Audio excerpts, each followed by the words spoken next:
Hello everyone and welcome back to Brink of Speed. Today I am out here to report to you on my 2023 C8 Corvette, and 3,000 miles later I want to bring this video to you because there's a lot of you out there who probably have a 2023 and they have not put even close to that many miles on the car, and they're wanting to know what the car is like after that many miles. What has gone wrong, if anything. There's a multitude of things that I'm sure you're wanting to know after that many miles, if the car is still in perfect order or not. Interior, exterior, you name it. So real quick, before I get into that for you guys, thank you to all my wonderful Brink of Speed thumbs up squad for already smashing that thumbs up button. I hugely appreciate it. If you're new on the channel, welcome, and thank you for pressing that play button today and joining us. Also, if you're new on the channel, I'd love to have you a part of this community, so please do me a favor and smash that red subscribe button and the bell for notifications when new videos are uploaded. All right, let's get into it.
So the first thing that I want to bring up is the paint.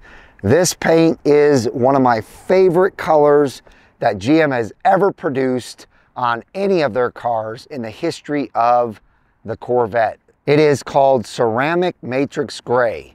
And the reason why I bring that up is because it is so beautiful, but we want to also see how this paint has held up, especially in the front, from rocks on the road. And after 3,000 miles, I have to say it has done pretty darn good.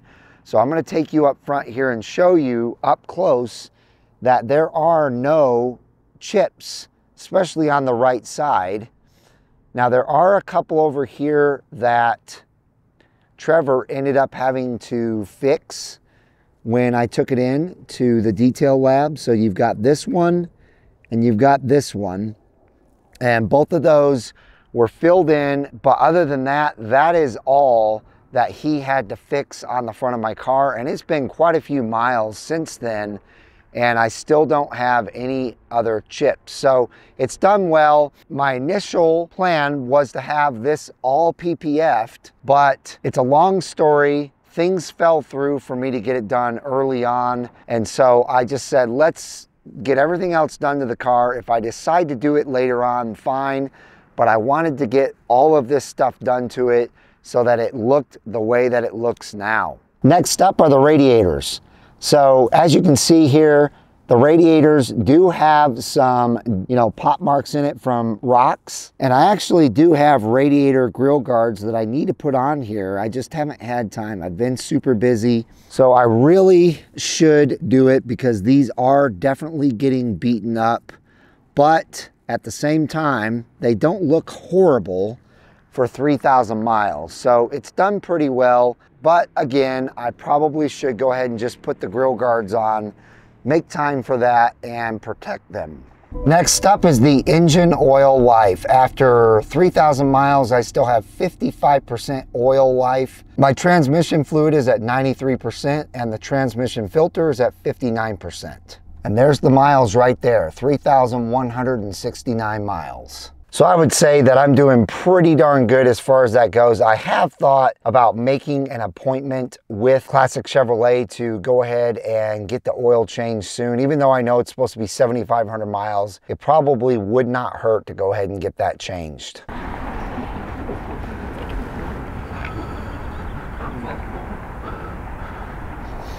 All right, so I'm opening the top here because the next thing that I'm going to talk to you about is the interior. I just want as much light into the cabin as I can possibly have. So, am I still happy with the choices that I made for the interior? Well, I absolutely am super happy. And before I get in there and show you some things, I want to show you something real. I may have pointed this out before in the past, but take a look at the front of my car now that I've had the graphics package done. And when you look at the hood and the red stripe down the middle, and then you look at the sides with the ceramic matrix gray, and then you look at the seat. Look at the seat with the middle being black and the sides being, well, sky cool gray. Then you have the red seat belt on either side. So when you take a look at this from the front, everything just comes together perfectly. Look at that. I don't know if any of you have noticed that before, but it's pretty freaking sweet. By the way, if you're noticing that my voice sounds a little weird, it's because I have had horrible allergies this week. It's totally screwed my voice up, my throat up. Just bear with me, please. So as you can see, I have the sky cool gray on the outside and the black on the inside. And I have to tell you, this sky cool gray has held up absolutely perfect. Now, does this get jean color on it? Yes. However, all I do is use my Meguiar's leather cleaner, clean this off, and then I use my Meguiar's conditioner and condition it, and this leather feels absolutely amazing, and it is holding up absolutely beautiful. And I am so still in love with the GT2 seat.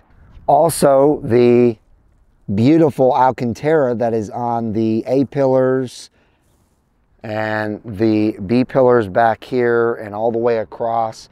Everything has held up very nicely. Plus it's on the top here and it's on the bottom of the roof, but that's back there underneath the cover, so you can't see that. But all that Alcantara has stood up perfectly to 3,000 miles. Same with the sky cool gray on the door.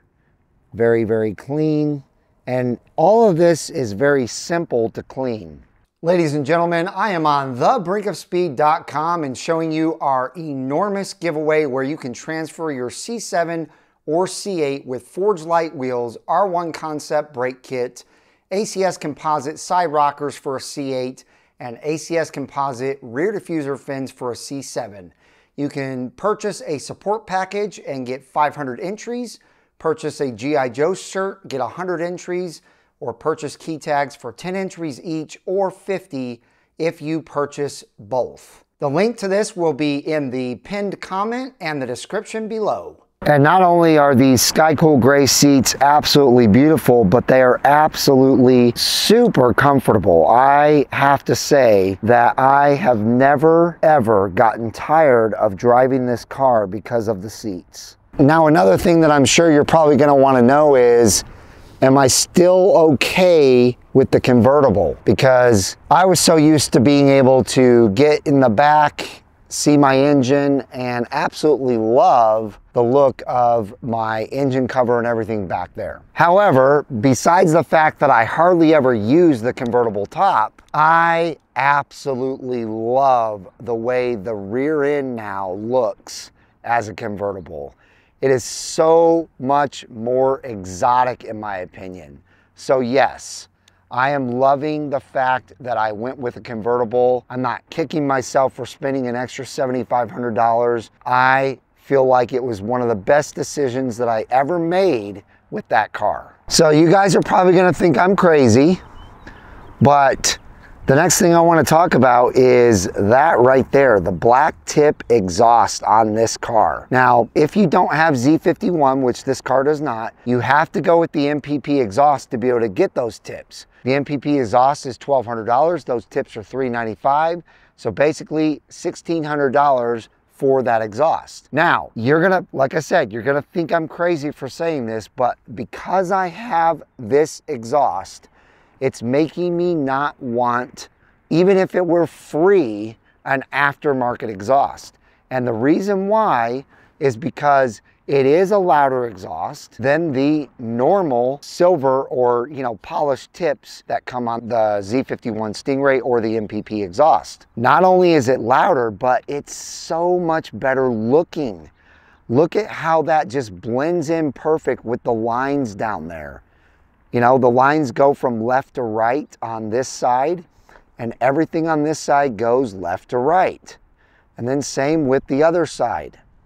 Everything goes from right to left, and those tips go from right to left. So to me, they just blend in perfectly. Now, will I change my mind in the future? I may, but for now, I'm super happy I spent the extra $1,600 on that exhaust. Now that also goes for this low profile spoiler. I absolutely love this low profile spoiler. When I first saw them at Carlisle, I was not certain that I was gonna like it. The more and more I saw it on cars, especially in carbon flash, the more I loved it. The more I see it on this car, the more I'm so happy that I made the choice to stick with that and not go with a high wing.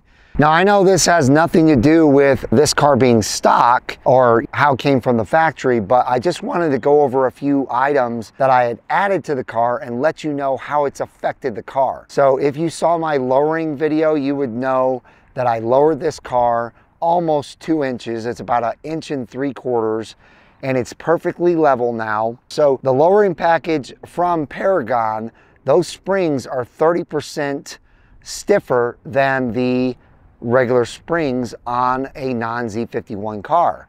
So yes, it has made this ride a little bit more bumpy, but is not enough to make me wish I would not have done it. I absolutely love the ride still. On certain roads, yes, it's bumpy, but on most roads, it's perfectly smooth. And then secondly, the wheels. The wheels are 20s and 21s instead of 19s and 20s. A lot of you are wondering how that has affected the ride. It actually has smoothed out the ride because now I don't have run flats. I have normal Michelin Pilot 4S's, and they have a way softer sidewall. So this right here is softer, and it allows the bumps to be soaking up a little bit more with that tire. And so yes, it is a smoother ride with those tires. And then last but not least, for the upgrades, the brakes. You're gonna notice that these are definitely different brakes. They are very, very aggressive and exotic looking. And those are R1 Concept brakes with R1 Concept ceramic pads. And now I have 0 brake dust. They are absolutely amazing. And by the way, all of these aftermarket parts will be linked in the description below. Speaking of aftermarket, as you know, ACS Composite is a big sponsor on the channel, and I have their 1VM front splitter on here, and I also have their Z06 side rockers. And then last but not least, from ACS Composite, I also have their brand new C8 rear diffuser fin on both sides. So those are the upgrades that I have, and I'm very, very happy that the car looks the way that it does. It is absolutely phenomenal. Those things have not affected the overall experience as far as in a negative way. It's all been positive. So for my final 2 things, we're gonna go ahead and get back in the car, and I'm gonna talk about the stealth interior and how I absolutely love that I went ahead and went with that, because I feel like it has classed up the interior in this vehicle. You know, you get it all over in this, and it just looks so much better to me than that brushed bright aluminum. Now, the last thing that I'm going to talk about is this right here. So this is the paddle shifter on the left side, and it has been loose since day one. You can hear it kind of, it's very, very loose. If I go to the other side doesn't make any noise at all. Okay? So That has been loose since day one, and I just haven't had time to take it to Classic Chevrolet and have them fix it. But I'm actually thinking of putting a Paragon Performance carbon fiber Z06 wheel in here. So if I did that, it would kind of be pointless to even fix it in the first place. So I made it back home and forgot that I had not told you guys about one other issue that I have with this car, and that was the backup camera. And I'll link that video up above for you guys to see, but I did have some issues with my backup camera. I had to take it to Classic Chevrolet and have them fix it.